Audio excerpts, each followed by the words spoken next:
नमस्कार किसान भाइयों, हमारे YouTube channel Ganesha dairy farm में आप लोगों का आज फिर से स्वागत है। मैं सुनंदा चौधरी आपका वेलकम करती हूँ मेरे YouTube चैनल में।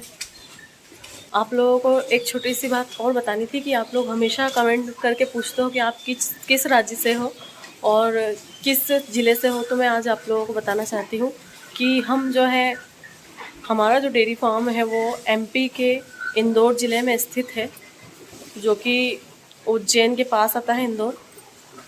तो हमारा डेयरी फार्म यहाँ है इंदौर में। तो आप लोग हमेशा कमेंट करके पूछते हैं, इसलिए आप लोगों को आज मैंने बता दिया। MP के इंदौर ज़िले में हम लोग रहते हैं। तो आज की जो वीडियो है हमारी, वो वीडियो है कि हम डेयरी फार्म स्टार्ट करें। तो हम जो है हमने इस पर पहले वीडियो बना रखी है, पर एक भाई के कमेंट पे हम फिर ये वीडियो बना रहे हैं कि हमें डेयरी फार्म जो है कैसे पशुओं से स्टार्ट करना है, कितने पशुओं से स्टार्ट करना है। क्योंकि शुरू में ही यदि हम ज़्यादा पैसा लगा देंगे और फिर मान लीजिए हमें ज़्यादा मुनाफा नहीं होगा तो हम लॉस में जाने लग जाएंगे। तो इस वजह से हमने फिर से ये वीडियो बनाई है। जैसे सबसे पहले तो यदि हम नया स्टार्टअप कर रहे हैं तो हमें ज़्यादा पशुओं से स्टार्टअप नहीं करना है। सबसे पहले आपको एक्सपीरियंस होना चाहिए पशुओं के बारे में। पशु खरीदने से लेकर पशु का दूध निकालने से लेकर उसके रख रखाव, ये सारी चीज़ें आपको आनी चाहिए। पशु के बारे में हर एक चीज़ आपको पता होनी चाहिए कि पशु को कितना खिलाना है, पशु के बारे में मतलब उसकी बीमारियों के बारे में, पशु को कौन कौन सी बीमारी आ सकती है, पशु का नॉर्मल टेम्परेचर कितना होता है और अगर उसे बुखार आ जाएगा तो कितना टेम्परेचर हो जाएगा, ये सब चीज़ें आपको पता होनी चाहिए। उसके बाद पशु को फीड आपको कितनी खिलानी है, दिन भर में आपको कितना उसे खिलाना है, कितना हरा देना है, कितना सूखा देना है, ये सारी चीज़ें आपको पशु के बारे में पता होनी चाहिए। चाहे गाय हो या भैंस, आपको दोनों के बारे में पता होना चाहिए, तभी आप डेयरी फार्म स्टार्ट करिए। उसके बाद आते हैं कितने पशुओं से स्टार्ट करें। तो आप सिर्फ 4 से 5 पशुओं से स्टार्ट करिए। कम इन्वेस्टमेंट रहेगा स्टार्टिंग में, तो रिस्क कम रहेगा। यदि फेल भी हो गए तो कम से होंगे। पर पहली बात तो यदि आप मन लगाकर काम करेंगे और अच्छी नीयत से काम करेंगे तो कभी इस चीज़ में आप फेल हो ही नहीं सकते। उसके बाद डेयरी फार्म स्टार्ट करने से पहले आप जो है दूध बेचने का जो प्रबंध है वो पहले से कर लीजिए। कि मान लीजिए आपने, चलिए एनिमल्स भी लिया है, आपको सब चीज़ का नॉलेज है, पर आपने दूध जब इतना जो है प्रोडक्शन कर लिया है, उसके बाद आप उसे बेचेंगे कैसे? उसे यदि आप कम रेट में बेचेंगे तो आपको नुकसान होगा। इसलिए आप पहले दूध का जो है सेलिंग का जो है व्यवस्था पूरी कर लीजिए। हो सके तो आप डोर टू डोर सेलिंग का कर लीजिए, उसमें आपको रेट अच्छे मिलेंगे। कम पशु रहेंगे, दूध भी ज़्यादा नहीं रहेगा, कम रहेगा, तो आराम से डोर टू डोर आप सेलिंग कर सकते हैं। और अगर नहीं हो सके तो आप जो है किसी दूध वाले से दूध बांध लीजिए, उसमें आपको थोड़ा एडवांस भी मिल जाएगा और उसके साथ साथ उस एडवांस से आपको मतलब आगे सपोर्ट लगेगा। उसके साथ साथ एडवांस मिलेगा और जो आपका दूध का रेट है वो एक फ़िक्स रेट जो है, एक फ़िक्स भाव तय करिए। ऐसा नहीं है आपने फैट पे दे दिया, आज फैट ज़्यादा है तो आपका जो दूध का रेट है वो ज़्यादा मिल गया, फिर कल कम फैट हो गई तो आपके दूध का रेट जो है कम हो गया, इसमें आपको नुकसान होगा। तो इसलिए दूध का हमेशा एक फ़िक्स रेट में दूध बांधिए, तो उससे आपको हमेशा फ़ायदा रहेगा। अब आते हैं पशु हमें कैसे ख़रीदना चाहिए। जैसे 5 पशुओं से हम स्टार्टिंग कर रहे हैं तो आप 3 गाय खरीदिए और 2 भैंस खरीदिए। अब भैंस इसलिए कि स्टार्टिंग में जैसे आपके पास यदि गाय का दूध रहेगा तो उसे सेल करने में दिक्कत आएगी। यदि आपके एरिए में गाय का दूध अच्छे रेट में जाता है तो कोई दिक्कत नहीं, आप 5 गाय खरीद लीजिए। पर यदि आपके एरिए में गाय का दूध चलने में दिक्कत है तो आप 3 गाय और 2 भैंस खरीदिए। जैसे 3 गाय के दूध में आप 2 भैंस का दूध मिला लेते हैं तो काफ़ी अच्छे से मैनेज हो जाता है और अच्छे रेट में जो है दूध सेल हो जाएगा, क्योंकि दूध की क्वालिटी ज़्यादा अच्छी बन जाएगी। क्योंकि हम जो एनिमल्स लाएंगे वो सारे ताने रहेंगे, मतलब जने हुए, और जब एनिमल्स जने हुए रहते हैं ज़्यादा, मतलब ज़्यादा समय नहीं होता उन्हें जना हुआ, तो जो उनके जो दूध की क्वालिटी है वो थोड़ी सी कम रहती है, मतलब फैट उसमें कम रहता है, तो इस वजह से प्रॉब्लम आती है। तो इसके लिए आप उसमें भैंस ऐड कर लीजिए। उसके बाद 5 एनिमल्स का दूध आप जो है किसी दूध वाले को बांध लीजिए या फिर लोकल बंदी लगा लीजिए। और यदि फैट पे भी ले जाएंगे तो कोई दिक्कत नहीं है, आप अच्छी खिलाई करेंगे तो धीरे धीरे फैट अच्छा होने लग जाएगा। उसके बाद 5 पशुओं में आपको जो गाय खरीदनी है वो ज़्यादा महंगी नहीं खरीदनी। गाय जो आपको है क्रॉस ब्रीड खरीदनी है, प्योर में नहीं जाना है स्टार्टिंग में, क्योंकि प्योर में जितना हम जाएंगे उतना हमें मेडिकल का खर्चा आता है। उसके बाद इनमें बीमारियां जो है आने का ज़्यादा खतरा होता है, और उस समय हमें इतना नॉलेज होता नहीं है।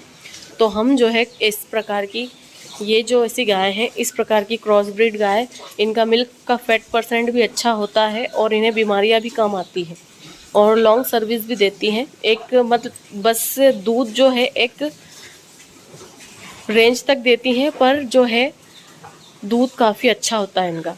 तो आपको इस प्रकार की क्रॉस ब्रीड गाय लेनी है जो कम रेंज में भी मिल जाएगी आपको। ज़्यादा ब्रीड में जाएंगे तो कम से कम लाख 1.5 लाख पर चले जाएंगे, पर हम ऐसी कम मीडियम जो क्रॉस ब्रीड में लेंगे तो आपको आराम से 40, 45, 50, 35 तक की भी मिल जाएगी। स्टार्टिंग में ज़्यादा महंगे एनिमल्स हमें नहीं खरीदने हैं। भैंस भी हमें ज़्यादा महंगी नहीं खरीदनी है। भैंस भी हमें केवल 50 से 55, 40, 45 इतने तक की आपको भैंस खरीदनी है। स्टार्टिंग में जितना कम आप जो है एनिमल्स पे खर्चा करें, मतलब ज़्यादा महंगे एनिमल्स ना लाएं। उसके बाद एनिमल्स थोड़े, आप जैसे गाय है जो आप ऐसी देख कर लाएँ कि मान लीजिए ज़्यादा सुंदर नहीं भी है पर दूध उसके पास होना चाहिए। जैसे आप उसकी ज़्यादा खूबसूरती पे जाएंगे तो वैसे उसमें रेट ज़्यादा ऐड होते जाएंगे। यदि कम सुंदर लेंगे, जैसे मान लीजिए एनिमल्स लेंगे और उसके पास दूध ज़्यादा है, तो आप उसे ले लीजिए, कम रेट में आपको मिल जाएगा और कम इन्वेस्टमेंट में आपका जो है काम चालू हो जाएगा। फिर जैसे जैसे आप खुद इसमें काम करेंगे, इसके बाद आपको ऐसा नहीं है कि आपने नौकर रख लिया, नौकर नहीं रखना है। यदि रखना भी है तो केवल गोबर फेंकने के लिए आप एक नौकर रख सकते हैं, पर इस जो पशुओं की फीडिंग है, दूध निकालना, ये सारी चीज़ें आपको ही करनी है। इससे जितना आप पशु के साथ रहेंगे उतना उसके बारे में आपको नॉलेज होगा कि ये कितना खाता है, इसे कितना खिलाना है, इतना खिलाने पे इसका पेट भर जाता है, कितनी जुगाली करता है, इसे कोई दिक्कत तो नहीं। ये सारी चीज़ आपको नॉलेज हो जाएगी। धीरे धीरे आप पशुओं के साथ रहने लग जाएंगे, आप खुद उसमें काम करेंगे तो आपको सारा नॉलेज हो जाएगा। फिर आपका दूध अच्छे रेट में जाने लग जाएगा, आपके पास एक अच्छी रकम जमा होने लग जाएगी, तो आप फिर जब आपका डेयरी फार्म धीरे धीरे बढ़ा सकते हैं। और धीरे धीरे बढ़ाने का मतलब है कि जैसे एक गाय ऐड कर ली, फिर 2 गाय ऐड कर ली, इस प्रकार से महीने 2 महीने में आप धीरे धीरे ऐड कर करके फिर अपना काम धीरे धीरे बढ़ा सकते हैं। उसके बाद साथ में आपको जो 5 एनिमल्स लाए उनमें से 1 से 2 बछड़ियाँ ज़रूर से तैयार करनी। यदि भैंस का भी बच्चा हो तो आप उसे तैयार करिए, उसमें आपको जो है वो आपका बोनस पॉइंट रहता है बच्चे तैयार करने में, वो आपकी एक एक्स्ट्रा इनकम हो जाती है। जैसे यदि बछड़ी तैयार कर ली आपने एक गाय की, साल पर जना ली, तो वो आपकी एक नई गाय आप खुद तैयार कर लेंगे। उसके बाद अगर भैंस का बच्चा है तो चाहे बछड़ा हो या बछड़ी, आप उसे तैयार करेंगे तो बिकता है, जब उसके भी अच्छे पैसे मिलते हैं। और जैसे मान लीजिए बाखड़ी जब आपकी भैंस हो जाती है, आपको बेचना है, साथ में बच्चा भी रहेगा, तो वो अच्छी कीमत में बिकेगी। इसके पीछे आपको ये ज़रूर करना है कि जो भी आप एनिमल्स लाएं उन्हें 2.5 से 3 मतलब 2.5-3 महीने में जो है इन्हें रिपीट प्रेग्नेंट ज़रूर हो जाना चाहिए। मतलब दूध देते देते 2.5 महीने 3 महीने हो जाए और इसके बाद ये प्रेग्नेंट हो जाना चाहिए। तो ये आपका प्लस पॉइंट रहेगा।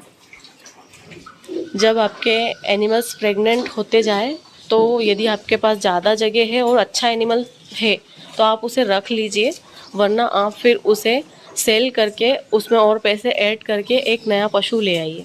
इस प्रकार से यदि आप रोटेशन चलाएंगे तो आप एक सक्सेसफुल डेयरी फार्मर बनेंगे। अब पशुओं को आप एनिमल्स ले आए, उसके बाद आपके पास पशुओं को खिलाने के लिए आपको पहले से सारी चीज़ स्टोरेज करनी होगी। सूखा, हरा, अगर हरा नहीं भी है तो आप सूखा और साइलेज ये चीज़ें दे सकते हैं। उसके साथ साथ फीड अच्छी खिलानी होगी। गाय लाए हैं तो उसे ट्रांजैक्शन फीड ज़रूर खिलाइए, और बफेलो है तो आप खली और मिक्स अनाज ये चीज़ें गलाकर अपने पशुओं को खिला सकते हैं, मतलब अपनी जो भैंस है उसे। और नहीं तो आजकल तो भैंसों के लिए भी जो है ट्रांजैक्शन फीड चल गई है, आप अच्छी कंपनी की जो है ट्रांजैक्शन फीड के साथ साथ खली ऐड करके अपनी बफेलो को खिला सकते हैं, तो जो है बफेलो काफ़ी अच्छा दूध देती है। अब इसके साथ साथ जैसे हम क्रॉस ब्रीड गाय लाए हैं, हम इसकी अच्छी केयर करेंगे तो जितना इसकी कैपेसिटी है ये उससे ज़्यादा भी दूध दे सकती है यदि हम इनकी अच्छी केयर करेंगे। मान लीजिए आप एक 6 लीटर की टाइम 6 लीटर टाइम की यदि आप एक गाय लेकर आए हैं जो किसी दूसरे के यहाँ 6 लीटर दूध देती थी, पर आप उसकी अच्छी केयर कर रहे हैं, उसे प्रॉपर मिनरल्स, कैल्शियम, ये चीज़ें दे रहे हैं, तो वो 6 से ज़्यादा दूध दे देगी, 8 लीटर टाइम का भी दूध दे देगी, और उसके साथ साथ टाइम पर जो है कंसीव हो जाएगी, और नेक्स्ट में जब बिकेगी या फिर आप उसे रखना भी चाहेंगे तो आपको फ़ायदा ही देगी।